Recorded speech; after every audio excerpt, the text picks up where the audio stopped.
జై జగన్నాథ్ బలదేవ్ సుభద్రా మాయికి జై.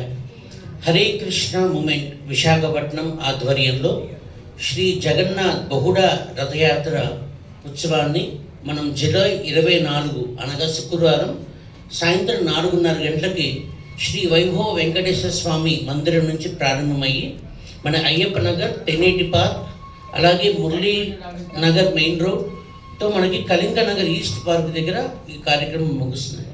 మనం చూస్తే వారం రోజుల క్రితం జగన్నాథ్ రథయాత్ర జరిగింది.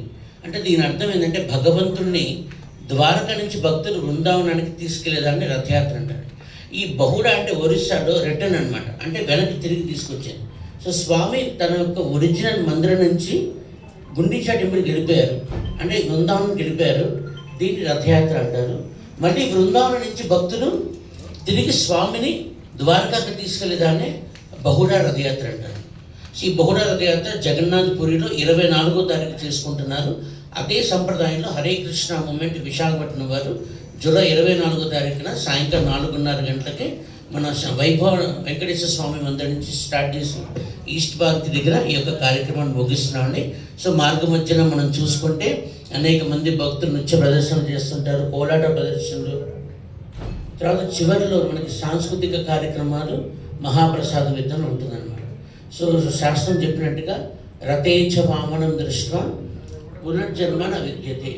ఎవరైతే ఆ జగన్నాథుని, ఆ పురుషోత్తముని, ఆ వైకుంఠనాథుని రథం మీద దర్శనం చేసుకుంటూ ఎవరైతే లాగుతారో శాస్త్రం చెప్తారు పునర్జన్మ నా విద్యతే, వాళ్ళకి పునర్జన్మ ఉండదని చెప్తారు.